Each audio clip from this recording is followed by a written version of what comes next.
just wanna share a bit apa yang Tuhan ngajarin gue minggu ini. And Tuhan benar-benar really mess up with my mind and benar-benar menegur gue. So I just wanna share a bit dari Lukas 22 ayat 7-13. Judul perikopnya itu persiapan Paskah. Ini hari sebelum Tuhan Yesus minggu-minggu sebelum Tuhan Yesus disalib dan Tuhan mau merayakan Paskah di Yerusalem. Dan Tuhan cuma ngomong sama murid-muridnya gitu, carilah tempat persiapkan Paskah buat aku.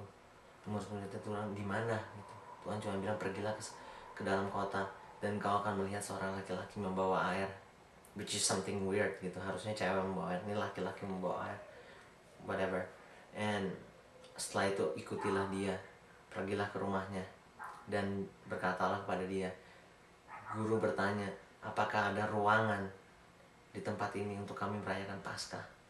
Dan orang itu akan memberikan ruangan yang atas, yang lebih besar, dan menyediakan segala sesuatunya. And habis itu murid-muridnya pergi dan mereka mendapatkan apa yang Tuhan Yesus katakan, semuanya terjadi. That's it, it's really good. Waktu gue baca sekilas nothing happen gitu, it's nothing special ya. Tuhan Yesus mempersiapkan Paskah, ada orang rela kasih tempatnya. Tuhan Yesus minta kamar tamu dikasih yang lebih besar. Wow, it's amazing. That's it. But Tuhan ingetin lagi minggu ini, benar-benar mengingetin gue dan menegur gue dengan keras. Setelah diingetin lagi apa, Lukas, ada kaitannya dengan Lukas 2. Lukas 2 itu Tuhan Yesus sebelum lahir gitu. Kemarin Yusuf lagi nyari tempat. Dan dikatakan di Lukas 2 ayat 7 itu, tidak ada tempat bagi mereka di penginapan itu. Kata tempat yang sama, bahasa Greeknya itu sama dengan ruangan yang Tuhan Yesus minta. Namanya kataluma. Kataluma itu, jadi kataluma itu dipakai di Lukas 22, ruangan yang Tuhan Yesus minta, dan dipakai oleh Maria dan Yusuf ketika bertanya apakah ada ruangan tamu untuk mereka melahirkan. So sebelum Tuhan Yesus lahir, Tuhan Yesus telah meminta kataluma. Dan sesudah Tuhan Yesus, sebelum Tuhan Yesus disalibkan, Tuhan Yesus juga meminta kataluma. Ada something yang spesial di sini yang Tuhan mau sampaikan pada gue dan pada kita semua. It's something yang pelajaran yang something yang really berharga. Kataluma itu bahasa Greek, artinya itu tempat persinggahan, tempat di mana orang-orang travel jauh singgah membersihkan dirinya, membersihkan debu dari kakinya, membersihkan luka-lukanya. Kalau lagi capek banget, singgah dulu sebelum sampai ke tempat tujuan akhirnya. Itulah kataluma. So sebenarnya Tuhan Yesus itu minta tempat persinggahan, itu tempat untuk bersandar sebentar, bukan tempat yang mewah gitu.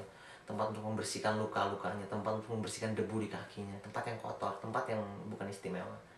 And ada dua respon yang berbeda gitu sebelum Tuhan Yesus lahir dan sebelum dia mati di kayu salib. Yang satu memberikan dia kandang domba, yang satu lagi memberikan dia yang lebih baik daripada yang Tuhan Yesus minta.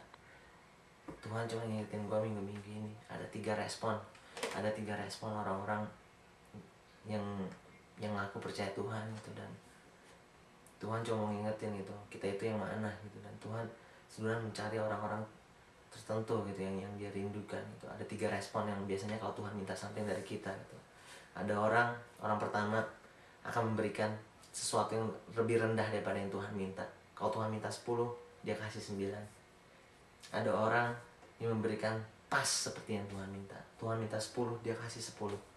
Ada orang yang memberikan lebih daripada yang Tuhan minta. Tuhan minta 10, dia kasih 12. Orang ketiga inilah yang Tuhan sedang cari akhir-akhir ini. Gak banyak orang-orang yang mau mencari Tuhan, bukan untuk cari keselamatan, bukan untuk cari bebas dari masalahnya, tapi hanya untuk menghibur Tuhan. Gak banyak orang yang datang ke Tuhan malam hari hanya untuk memuliakan Tuhan, gak minta apa-apa. Tuhan sedang mencari akhir-akhir ini orang-orang seperti itu.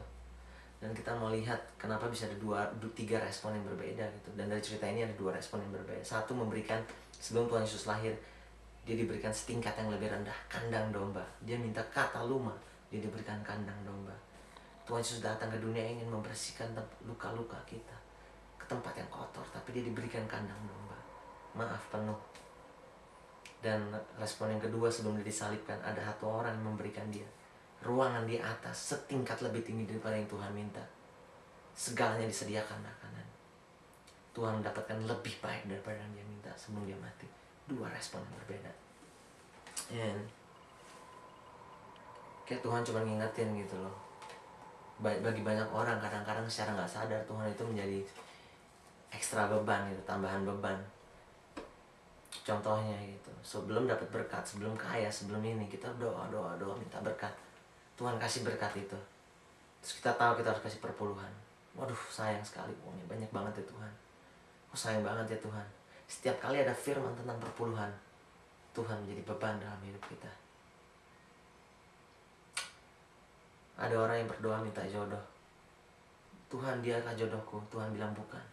Orang itu ngotot, iya. Setiap kali firman Tuhan berkata tentang jodoh, tentang kedaulatan Tuhan, Tuhan menjadi beban bagi orang itu.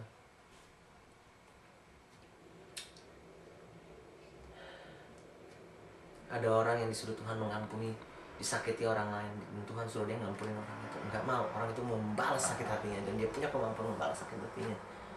Dan setiap kali ada firman Tuhan yang berkata ampuni, pengampunan, Tuhan menjadi ekstra beban dalam hidupnya.